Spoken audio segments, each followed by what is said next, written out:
लेकिन सरकार का जो रवैया रहा है अभी तक तमाम मामलों में, खास करके जनहित के मामले जो सीधे तौर पर जनता को इफेक्टेड करते हैं, उसमें सरकार की ऑलमोस्ट जितनी भी निर्णय रहे हैं वो सब सरकार को बैकफुट पर लाने वाले ही रहे हैं। जनता को दिखाने के लिए ये दावे किए गए कि भाई जनता के हित में ये नियम है, लेकिन उन नियमों से सीधे तौर पर जनता का नुकसान होता दिखा। और बहुत व्यक्ति आधारित या विचारधारा आधारित निर्णय ही अभी तक इस देश में लिए जाते हुए इस सरकार के कार्यकाल में ये सरकार दिखाई दी है, इस सरकार के नेतृत्वकर्ता लोग दिखाई दिए हैं।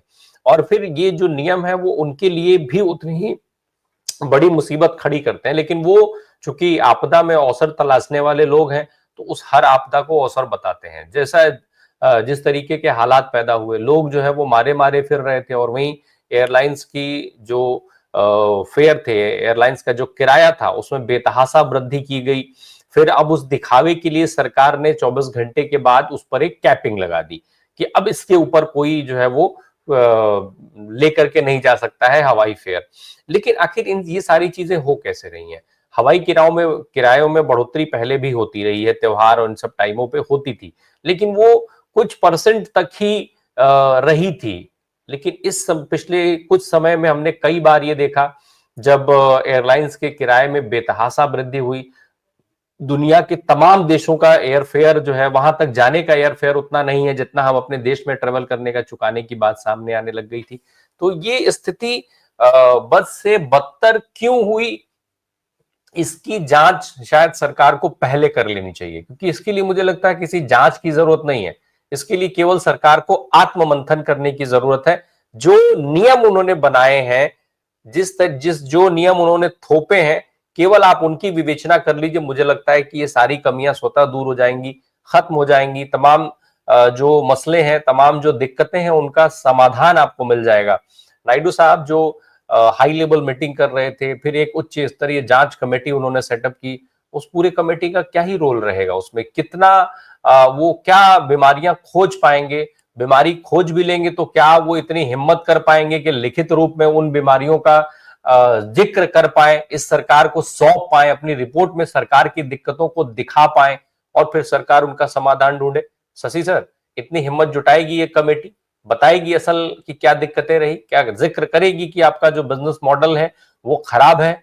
भले ही आप ये दावा करते हैं कि वो व्यापारी हैं और उनके खून में व्यापार है। प्रधानमंत्री जी की बात कर रहा हूं मैं।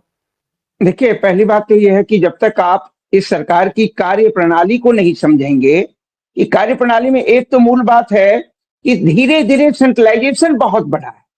आप देखेंगे पूरी सरकार की कार्य प्रणाली में सेंट्रलाइजेशन है। सेंट्रलाइजेशन के होने से होता क्या है कि कहीं ना कहीं शक्तियां जब केंद्रित होंगी तो निश्चित रूप से जो अकाउंटेबिलिटी वाला पार्ट है वो मिस होने लगता है। कौन कितना अकाउंटेबल होगा, किसकी कितनी जिम्मेदारी है, ये मिसिंग होने लगता है।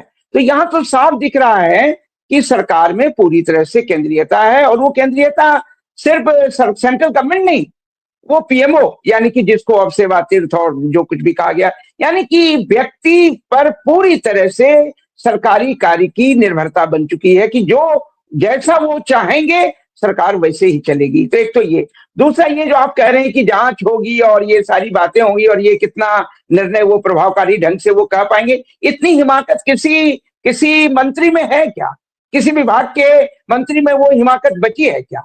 क्योंकि कोई भी डेमोक्रेटिक फंक्शनिंग जो है कैबिनेट की तो है नहीं। तो ये मिसिंग पॉइंट हर जगह है, चाहे सेंट्रलाइजेशन के लेवल पे हो, चाहे वो कैबिनेट की कार्यप्रणाली को या विभाग के अंदर की कार्यप्रणाली को।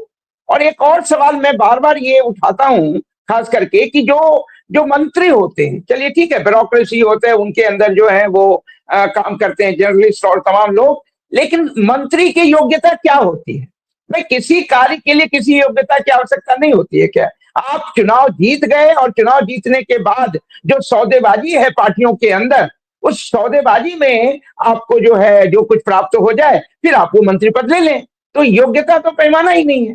चलिए एक पार्टी की भी अगर सरकार रहे, वहां भी योग्यता पैमाना नहीं है। जो प्रधानमंत्री को खुश कर ले, जो नेतृत्व, जो ऊपर की लीडरशिप है उसको खुश कर ले, उसको जो है वो एक से एक अच्छा डिपार्टमेंट। तो एक ये भी सवाल है कि एविएशन डिपार्टमेंट हो या कोई भी शिक्षा विभाग हो। मैं तो तब दंग हुआ था जब शिक्षा विभाग में आप जानते हैं कि 14 में जब मोदी की सरकार बनी और स्मृति ईरानी को जो मात्र इंटर पास किसी प्रकार थी और जिसका शिक्षा से कोई लेना देना थे, वो जो है वो एचआरडी मिनिस्टर बन गई।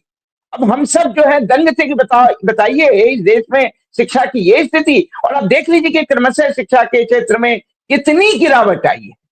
और सेंट्रलाइजेशन, जैसा मैं बार बार कह रहा हूं, सेंट्रलाइजेशन बढ़ रहा है। तमाम केंद्रीय विश्वविद्यालयों के एडमिशन की प्रक्रिया सेंट्रलाइज, सीयूटीए के द्वारा एक सेंट्रलाइज टेस्ट होता है, उसके द्वारा होने लगा। दिल्ली विश्वविद्यालय में इस बार 5 से 8 हजार तक विद्यार्थियों के सीट खाली रह गए। ये लगातार देखा जा रहा है। और क्वालिटी ऑफ जो एजुकेशन है वो तो वो पूछिए मत, वो तो हम लोग देख रहे हैं कि क्या स्थिति बन रही है। तो मुझे लगता है कि एक तो ये जरूरत है कि भाई सेंट्रलाइजेशन को, और प्रारंभ से ये माना जाता है कि आप डिसेंट्रलाइज कीजिए वर्किंग को। डिसेंट्रलाइजेशन का मतलब होता है कि नीचे स्तर तक जो है निर्णय लेने की जिम्मेदारी होगी, और जिम्मेदारी होगी कार्यप्रणाली में भी, और जिम्मेदारी भी उनकी तय हो सकती है। अभी किसकी तय करेंगे आप? जो है हर कोई जो है अपनी जिम्मेदारी को दूसरे पर थोप देगा, और प्रधानमंत्री तो कोई जिम्मेदारी लेते नहीं है। तो ऐसी स्थिति में एक तो सेंट्रलाइजेशन क्या, इसीलिए बिजनेस मोनोपोली वाली भी जो बात आ रही है वो इसी कारण से कि कुछ खास कॉर्पोरेट हाउसेस को आप बहुत आर्थिक दृष्टि से जो है वो पावरफुल बना रहे हैं।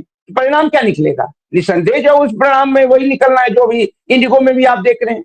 ऐसी स्थिति में और लगातार सूचनाओं को दमन करने की कोशिश, यह जो कार्यप्रणाली सरकार की कि सूचनाएं लोगों तक कम से कम पहुंचे, डेटा जो है बिल्कुल नहीं पहुंचे तो अच्छा है। और अगर कोई इंटरनेशनल एजेंसी जो है उस डेटा को आप कहे कि ये फेक है, तो उसको सीधे सीधे जो है भारत विरोधी और तमाम जो है ऐसी बातें करें। और जो भारत में इस बात की मांग करे कि नहीं जी ये आप इसको इनकार कैसे कर रहे हैं, आप इसे बिल्कुल नकार कैसे रहे हैं, तो नहीं जी आप भी विरोधी हैं राष्ट्रीय।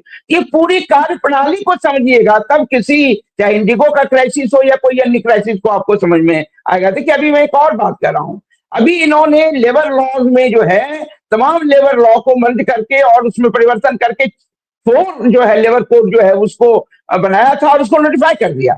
तमाम जो है जो ट्रेड यूनियंस हैं वो लगातार विरोध कर रहे थे, अभी भी विरोध कर रहे हैं। अब वो कर दिया। अब निसंदेह जो आगे चल करके ट्रेड यूनियन के द्वारा जो स्ट्राइक या तमाम तरह की चीजें होंगी, फिर जो संकट आएगा वो आपके सामने होगा। फार्मर्स लॉ में आप देख चुके हैं।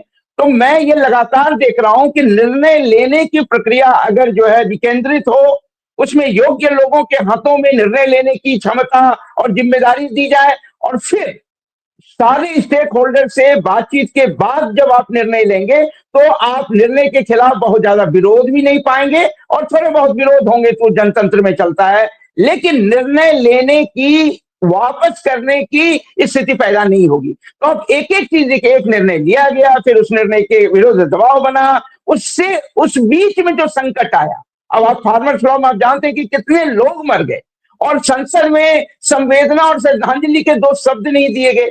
तो सरकार इतनी, एक तो संवेदनहीनता बहुत बड़ी है, और ये अमानवीयता है। आपने कुंभ के समय में देखे कि जो कुछ वहां हादसे हुए, स्टैम्पेड हुआ, या रेलवे स्टेशन नहीं दिले, क्या कोई जांच से कुछ परिणाम निकला क्या? एयर इंडिया के विषय में आपने खुद कहा कि पायलट के ऊपर ही जिम्मेदारी, जो संसार में नहीं रहा उसी के ऊपर जिम्मेदारी तय कर दी गई। तो ये एक बात तो तय है कि किसी भी संकट के लिए सरकार अपनी कोई जिम्मेदारी लेने के लिए तैयार नहीं, और जिम्मेदारी लेंगे नहीं तो जिम्मेदारी लेने के बाद की जो कार्रवाई है कि भाई मैं यदि सक्षम नहीं हूं तो मैं अब इस कार्य को नैतिकता के कारण ही सही इस्तीफा दे दें। क्या इस प्रकार के कोई इस्तीफे हो रहे हैं क्या? तो इसका मतलब होता है कि ये इंडिगो क्राइसिस जो है, इस क्राइसिस को करवाया गया, ये क्राइसिस क्रिएट हो गया। क्यों क्रिएट हुआ? क्योंकि सीधे सीधे जो है सरकार की एविएशन मिनिस्ट्री की नीति और डीजीसीए की नीति जो है वो गलत थी। और अगर नीति गलत नहीं थी तो मैं बार बार इस बात को रिपीट कर रहा हूं, आपने विड्रॉ क्यों किया? और विड्रॉ किया तो देखिए जो इतने लोगों की जो सफरिंग हुई उसके लिए कौन जिम्मेदार? न तो आपकी कोई चिंता है, न आपने तमाम हाँ जी उनको ये कर दें वैसा कर दें। और मैं उदाहरण दूंगा, आप जानते हैं कि पहलगाम में जिस प्रकार से 26-27 निर्दोष लोगों की आतंकवादियों ने या जिन्होंने भी हत्या की, वो भी आज तक कुछ पता नहीं चला कि कौन लोग थे। लेकिन उसके बाद ही आपने देखा होगा कि अचानक जो है वो एयरफेयर किस तरह से बढ़ा था, लोग वहां भाग रहे थे, डरे हुए थे। उस डरे हुए माहौल में तमाम जो भी एविएशन के लिए जो वो कैरियर्स थे उन्होंने अपनी कीमत कितने बढ़ा दिए। अब सोचिए कि दोहरी मार, आप डरे हुए हैं, जान की हिफाजत चाहते हैं, वहां से भागना चाहते हैं, और वैसी स्थिति में किराया जो है कितना पैसेंजर किराया का बढ़ गया जो है, तो इसका मतलब क्या होता है? और उस समय भी सरकार ने कुछ नहीं किया। आप जरा देख लीजिए उसको पलट करके, पहलगाम क्राइसिस के बाद जो कुछ हुआ था, सरकार ने कुछ नहीं किया। दुर्भाग्य इस देश का है कि जनतंत्र में जनता इस बात को न देख रही है, न समझ रही है। मैं बहुलांश की बात कर रहा हूं। बहुलांश में वो लोग हैं जिन्हें भक्ति की घूट पिला दी गई है, जिससे उस नशा के द्वारा जो है, और राष्ट्रभक्ति का एक फॉल्स फॉल्स जो है नशा उसके अंदर डाल दिया गया है। तो अब सरकार की कार्यप्रणाली को देखेंगे कैसे? और देखेंगे नहीं तो निसंदेह जो है उसमें कोई सुधार की तो संभावना बनती ही नहीं है। इसीलिए मैं कह रहा हूं कि फैसले करने की प्रक्रिया को जब तक जरूरत, और ये बहुत लार्जर इशू है, और मोदी सरकार से तो ऐसी कल्पना की नहीं जा सकती, क्योंकि इनकी कार्यप्रणाली और इनकी जो आइडियोलॉजी है, सोच है वही। ये कॉर्पोरेट, ये पहले भी आप इस जमाने में जब हम लोग विद्यार्थी थे और जनसंघ पार्टी थी, और कहा जाता कि ये पार्टी जो है टेलिंग क्लास, बनियों की पार्टी है, और बनियों के हितों को प्रमोट करने वाली है।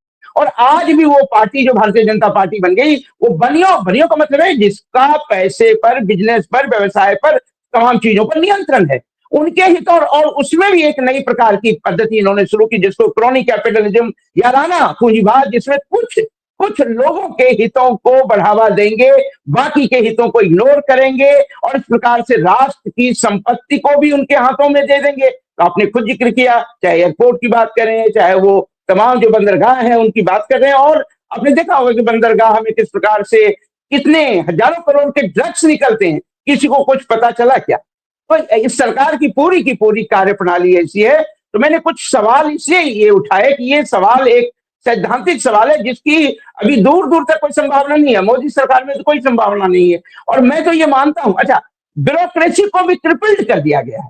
ब्यूरोक्रेसी में भी एक ऐसी प्रवृत्ति डेवलप हो गई है कि जो अपने व्यक्तिगत लाभ के लिए वो सत्ता में बैठे हुए लोगों की चाटुकारिता करने लगे हैं। तो जो उसका प्रोफेशनलिज्म है वो भी नहीं है बचा, क्योंकि वो इस तरह की बात करेंगे तो वहां वो रहेंगे नहीं। तो उन्होंने ऐसी बातें ही कभी बंद कर दी है। इसलिए कितने इफिशियंट जो ब्यूरोक्रेट्स होते थे पहले के जमाने में, और जिनका नाम चलता था, नाम सुनते थे हम, लड़े एक ये ब्यूरोक्रेट्स है, क्या ईमानदारी है, क्या काम करने की प्रणाली हो, और मंत्रियों के सामने भी नहीं झुकते हैं, प्रधानमंत्री के सामने। हम तो नेहरू के जमाने में मथाई का नाम सुनते थे कि मथाई किस प्रकार से, जो और भी बहुत सारे उदाहरण है। इसका मतलब ये होता है कि इस जमाने में ब्यूरोक्रेसी ट्रिपल्ड हो गई, क्योंकि कर दी गई, और उसमें जो है काम की प्रोफेशनलिज्म के बजाय जो है व्यक्ति के प्रति और मंत्री और प्रधानमंत्री के प्रति जो है भक्ति का भाव भर दिया गया। तो ये इसी प्रकार के तमाम जो है जो एजेंसियां हैं, इसका मतलब ये होता है ये इंस्टीट्यूशनलाइजेशन दिखे है। संस्थाओं को किस प्रकार से जो है आप उसको नष्ट कर दीजिए, उसको कार्यप्रणाली की। संस्था तो है ही नहीं, संस्था कैसे बचेगा? जो व्यक्ति बचता है तो संस्था खत्म हो जाती है। इसलिए प्रोफेशनलिज्म के साथ साथ इंस्टीट्यूशनलाइजेशन जो था वो भी खत्म हुआ। तमाम एजेंसियों की कार्यप्रणाली आप देख लीजिए कि वो एजेंसियां किसके इशारे पे काम करती है, कहां जाना है, किसके घर पे नहीं जाना है, कहां छापा मारना है, नहीं मारना है, और परिणाम कुछ नहीं निकलता है। और फिर उसके बाद आप देखते हैं कि ऐसे व्यक्ति जिनके ऊपर भ्रष्टाचार के घोर आरोप लगे, कुछ दिनों में वो या तो अलायंस पार्टनर हो जाते हैं या फिर वो भारतीय जनता पार्टी में जाते हैं, और फिर उनका किस प्रकार के स्वागत होता है, बलात्कारियों का स्वागत होता है, अपराधियों का स्वागत होता है। तो मुझे लगता है कि भारतीय जनता पार्टी जो है सक्षम ही नहीं है, ये पार्टी इनकैपेबल है। This party is not capable of I mean doing job. At least मैं सरकारी जॉब की बात कर रहा हूं, समाज को तो नष्ट कर ही दिया है। ये भी समझने कि जहां जहां सरकारें उसकी कार्यप्रणाली को आप उसका अध्ययन करें तो आपको समझ में आ जाएगा कि सरकार कैसे काम कर रही। फिर आपने ये भी देखा होगा लगातार ऐसे मुख्यमंत्री बनाए जाते हैं जो एक क्रेडिबल लीडर के रूप में इमर्ज ही नहीं होते हैं, पता ही नहीं होता है। तो आपको क्या लगता है कि मुख्यमंत्री का कार्य और तमाम कार्य जो है यूं ही है, कुछ नहीं है? दिल्ली की मुख्यमंत्री जो बनाई गई है उनको वो सीधे जो है एमसीडी से जो है वो यहाँ विधायक तक नहीं रही। अब राजस्थान और तमाम जो है वो मध्य प्रदेश और, तो इसका क्या अर्थ होता है? इसका अर्थ होता है कि सत्ता का एक व्यक्ति के हाथ में केंद्रित रहना, और इसीलिए तमाम ये कठपुतलियां हैं, ये कठपुतलियां जो है उस डोर से बंधी हुई, इनको नचाया जाएगा और इस प्रकार से। तो कोई भारत जैसा विशाल देश ऐसे तो चल नहीं सकता। इसीलिए देखिए ऑल अराउंड जो है इतना संकट है। यूनिवर्सिटियां तो नष्ट हो गई, यूनिवर्सिटियों की क्या हालत है आप कल्पना नहीं कर सकते हैं।